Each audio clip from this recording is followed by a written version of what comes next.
Assalamualaikum warahmatullahi wabarakatuh. Bertemu kembali dengan pembelajaran IPA kali ini. Pada kesempatan ini, kita akan membahas tentang induksi magnet dan gaya Lorentz. Sebelum kita melanjutkan pembahasan tentang induksi magnet dan gaya Lorentz, saya sampaikan terlebih dahulu tujuan pembelajaran pada kesempatan kali ini. Setelah mempelajari materi ini, peserta didik diharapkan dapat: yang pertama, menghitung besar gaya Lorentz; yang kedua, menentukan arah gaya Lorentz dengan menggunakan kaidah tangan kanan; ketiga, memberi contoh penerapan gaya Lorentz dalam kehidupan sehari-hari; keempat, menjelaskan prinsip kerja contoh-contoh penerapan gaya Lorentz dalam kehidupan sehari-hari; yang kelima, menjelaskan prinsip induksi elektromagnetik. Inilah kompetensi yang harus kalian kuasai setelah mempelajari materi pada hari ini.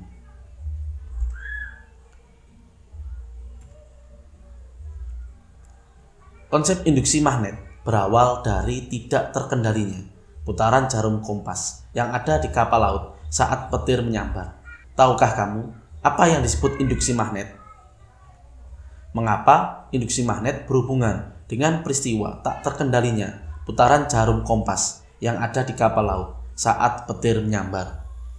Fenomena ini dibuktikan oleh Hans Christian Ørsted melalui percobaan sederhana. Seperti apa percobaannya? Perhatikan video berikut. Perhatikan arah penyimpangan dari jarum kompas. Ketika kutub positif baterai sejajar kutub utara kompas, maka jarum kompas akan menyimpang ke arah kanan.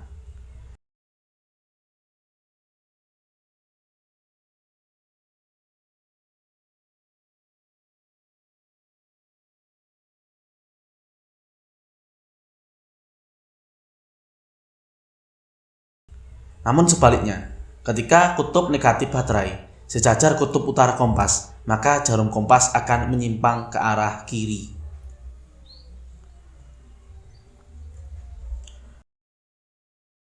Berdasarkan percobaan Ørsted, disimpulkan bahwa arus listrik dapat menimbulkan medan magnet. Caranya dengan mengamati pergerakan jarum kompas saat diletakkan di dekat kabel yang dialiri arus listrik. Percobaan ini kemudian dikenal dengan percobaan Ørsted.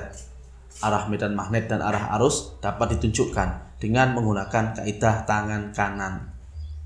Seperti tampak pada gambar, di mana ibu jari menunjukkan arah arus listrik, sedangkan 4 jari yang menggenggam menunjukkan arah medan magnet. Jika pada kawat lurus, medan magnet terbentuk melingkari arah arus. Bagaimana dengan kabel yang dibentuk melingkar dan kumparan?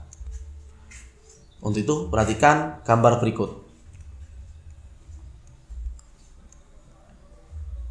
Gambar A menunjukkan arah medan magnet pada kawat berarus listrik yang berbentuk lingkaran atau melingkar.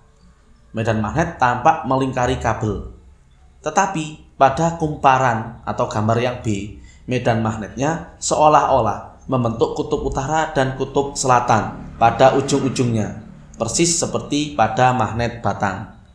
Yakni medan magnetnya keluar dari kutub utara menuju ke kutub selatan. Perhatikan garis yang berwarna hijau. Masih ingatkah kamu dengan hasil percobaan Ørsted? Mengapa jarum kompas dapat bergerak ketika arus listrik mengalir pada kabel? Gaya apakah yang membuat jarum kompas tersebut menjadi bergerak?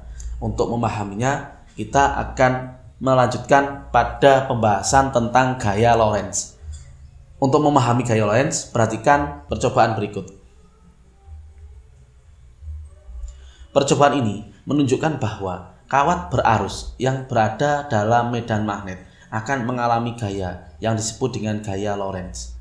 Untuk menentukan arah gaya Lorentz, kita dapat menggunakan kaidah tangan kanan seperti tampak pada gambar, di mana ibu jari menunjukkan arah arus listrik, telunjuk menunjukkan arah medan magnet, sedangkan gaya Lorentz ditunjukkan oleh jari tengah yang arahnya tegak lurus dengan arah medan magnet. Secara matematis, besarnya gaya Lorentz dituliskan sebagai berikut. bahwa F sama dengan B kali I kali L, dengan F adalah gaya Lorentz dengan satuan Newton, B merupakan medan magnet dengan satuan Tesla, I merupakan kuat arus listrik dengan satuan ampere, sedangkan L adalah panjang kawat berarus yang masuk ke dalam medan magnet dengan satuan meter. Untuk memahami tentang gaya Lorentz, perhatikan contoh soal berikut. Sebuah kawat tembaga sepanjang 10 meter dialiri arus listrik sebesar 5 mA.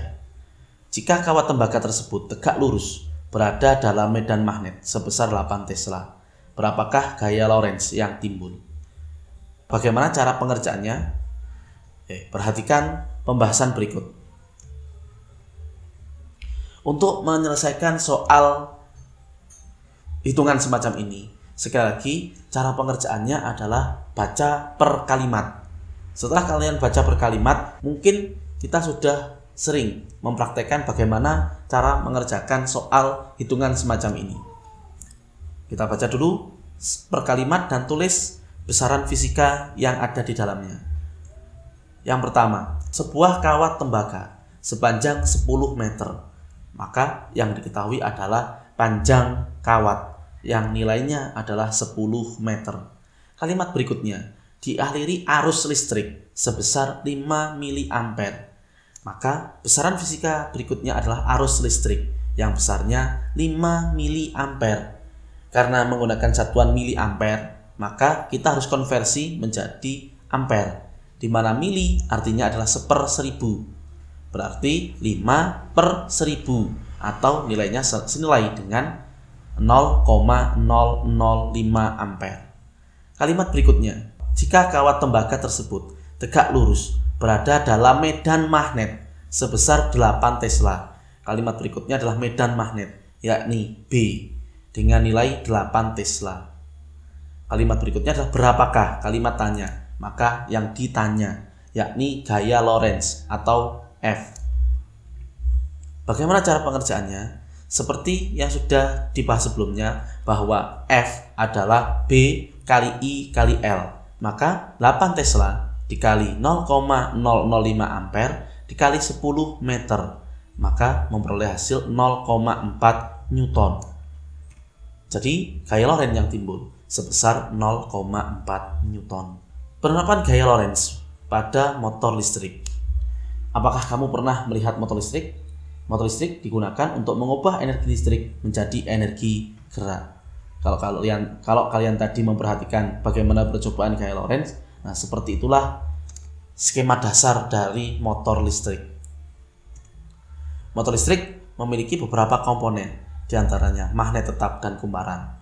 Jika ada arus listrik yang mengalir pada kumparan yang terletak dalam medan magnet, maka kumparan tersebut akan mengalami gaya Lorentz sehingga kumparan akan berputar. Berikut tampilan dari motor listrik sederhana. Masih ingat percobaan Lorentz yang tadi videonya sudah kalian lihat? Nah, selanjutnya adalah induksi elektromagnetik. Kita sudah mendiskusikan beberapa fenomena yang berkaitan dengan listrik dan magnet. Misal, di sekitar kawat berarus listrik terjadi medan magnet atau kita kenal dengan nama induksi magnetik serta gaya Lorentz. Kedua fenomena ini menunjukkan bahwa gaya dapat terjadi pada arus listrik di sekitar medan magnet. Ternyata fenomena listrik dan magnet merupakan fenomena yang prosesnya dapat dibolak-balik. Jika sebelumnya Hans Christian Ørsted membuktikan bahwa di sekitar kawat berarus listrik terdapat medan magnet, artinya listrik menghasilkan magnet. Michael Faraday berpikir sebaliknya, yakni listrik dapat dihasilkan dengan cara menggerakkan magnet batang keluar masuk kumparan. Inilah yang disebut dengan induksi elektromagnetik, yaitu perubahan medan magnet dapat menghasilkan listrik. Artinya magnet akan menghasilkan listrik. Ketika kutub utara magnet batang digerakkan masuk ke dalam kumparan, jumlah garis gaya magnet yang terdapat di dalam kumparan bertambah banyak. Bertambahnya jumlah garis-garis gaya ini menimbulkan GGL induksi pada ujung-ujung kumparan, sehingga jarum galvanometer menyimpang. Begitu pula sebaliknya, ketika magnet ditarik keluar, maka terjadi perubahan garis gaya magnet. Dan perubahan inilah yang menyebabkan jarum galvanometer menyimpang ke kiri. Namun sebaliknya, jika magnet kita biarkan diam di dalam kumparan, maka tidak akan terjadi perubahan garis-garis gaya magnet, sehingga tidak terjadi GGL induksi. Akibatnya jarum galvanometer tidak bergerak. Jadi induksi elektromagnetik hanya terjadi apabila terdapat perubahan garis gaya magnet. Selama tidak terjadi perubahan garis gaya magnet, maka tidak akan pernah terjadi induksi elektromagnetik. Faktor-faktor yang mempengaruhi GGL induksi atau induksi elektromagnetik yaitu yang pertama, kecepatan gerakan magnet atau kecepatan perubahan jumlah garis-garis gaya magnet. Semakin cepat digerakkan keluar masuk kumparan, maka GGL induksi yang dihasilkan akan semakin besar. Yang kedua, jumlah lilitan. Semakin banyak lilitan pada kumparan, maka GGL induksi yang dihasilkan juga akan semakin besar. Yang ketiga adalah medan magnet. Semakin besar medan magnet yang digunakan, maka GGL induksi yang dihasilkan juga akan semakin besar. Alat-alat apa saja yang bisa kita jumpai menggunakan prinsip induksi elektromagnetik? Yang pertama adalah generator AC. Ada generator AC, juga ada generator DC. Selain itu ada lagi dinamo AC atau DC. Selain ini ada transformator. Demikian pembelajaran kita hari ini. Semoga apa yang kita pelajari bermanfaat. Assalamualaikum warahmatullahi wabarakatuh.